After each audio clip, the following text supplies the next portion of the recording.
Do you want to improve at a quicker pace? Check out GITGUDRacing.com, where I'm offering the most accessible coaching sessions on the market.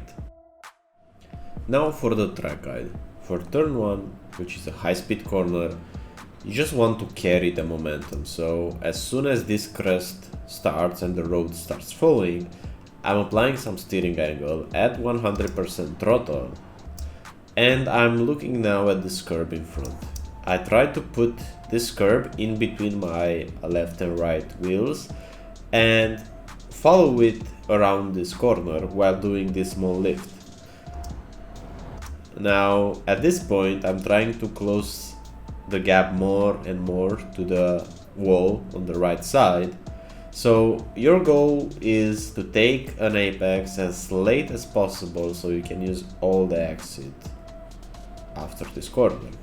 And I've tried many lines into this corner, and I found the faster one to be the one in which you're going initially in between the curb, but then you move more and more to the right side while staying on 100% throttle as much as possible, and then keeping it flat using this exit curb and then repositioning for the next corner. The next corner is a blind corner, so at this point you can't see besides this crest, and what I do, since I know it's a left-hander, a long left-hander, I start to steer a bit left. So if you notice here in the steering angle, I already have some angle applied, and as soon as this crest starts falling, or it's a more a plateau part, I'm applying some brakes to transfer the weight from the back to the front tires to make the car point and turn at the same time, because this is a double apex corner. The first apex I have at this curb here, where you have this strange cut into the grass. So I'm trying to put my tire here, that's the first one, and then I'm building up the throttle to 100% and taking the second one at the second cut here. So double apex corner, keeping a tight line. I found that if you go more wider to the right side, and if you don't go tight around here, you're gonna lose a lot of time and you're gonna use a lot more of steering wheel hitting up the tires.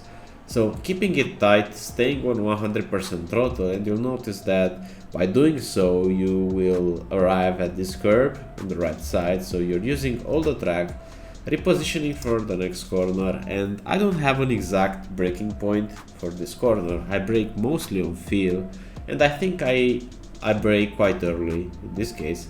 I would try to brake just a bit later than this, but it's very hard to find the braking reference in this corner. You're gonna have to take it by feel. I'm trail braking to this curb, I'm looking at this curb, and my whole objective right now, because this is a long corner again, and because it's a long corner, if you're gonna apex early, meaning if you're gonna hit this curb quite early, like right now around here, this will be very difficult on the exit. So the whole goal right now for me is to delay the moment that I touch the curb. So not touching, not touching, not touching, and then I touch it a bit later while downshifting to third gear. You can hook your car up to this curb and this will rotate it nicely, plus you can maintain some throttle and use all the exit again. The next corner is a flat out, again after the crest, but if you're gonna turn in late for this corner, you're gonna scrub speed with your tires, so you'll do a micro slide with your front tires, and the best way to do it is to turn in before going into the descent part. So turning earlier before taking this bridge, this banner with Continental, turning earlier to the left, and here this is a trap to use this curb. Yes, you can shorten the distance, but as soon as you're gonna put the left tires onto this curb, your car will be pushed more to the right. Ideally you want to have the car at the white line on the braking. So really it's about having a good position into this corner. As soon as I meet, let's say, as soon as I straighten up the car after this left-hander, let's say, on the white line, I'm applying the brakes and I'm trying to carry the speed into this corner. If you want to have some checkpoints for it, the first checkpoint would be this curb. I want to go close by this curb. Then trail braking, so still holding the brakes, doing a downshift. I want to arrive at this part of the track, so the curb in front of the car. And then rotating it and being as early as I can be on the throttle. Ideally you won't have this drop in throttle. It was because my turning point was a bit too early. So if we're gonna watch it again, I got past this curb, I'm pushing the car deep into the corner to arrive at this curb on the left side. Then I'm turning, and because I'm turning too early, I'm gonna go over this curb with my tires, which will unsettle the car too much.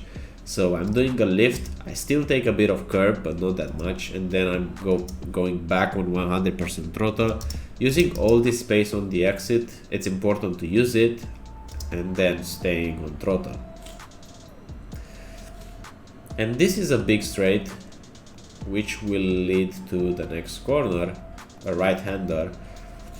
And this is almost similar like in the beginning with the double apex, this being the first apex.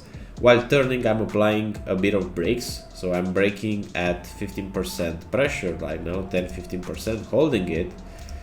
And now I'm trying to apex around this curb again. And I want to keep a tight line here, because I want to have the car as close as I can to the white line to open up the next corner. So the challenge in this part of the track is to carry the most amount of speed while still staying tight to these curves. Preparing for the next corner, as soon as I straighten up the car, I'm applying the brakes. I'm downshifting to third because I want to have a lot of rotation, and again I want to be close to the white line on the left side for the next corner. So it's all about preparing the corner ahead while still taking these corners.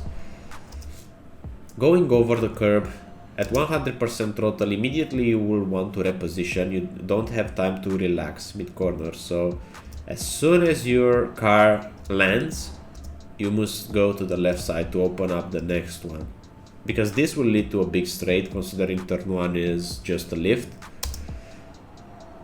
Just a tiny bit of brakes into the 5% to make the front tires point, and the downshift going over this curb and then just being flat. You'll naturally will be thrown away onto this curb. And in short, that's a lap of Canadian Tire Park. I wish you a great week ahead, and I'll see you on the next one.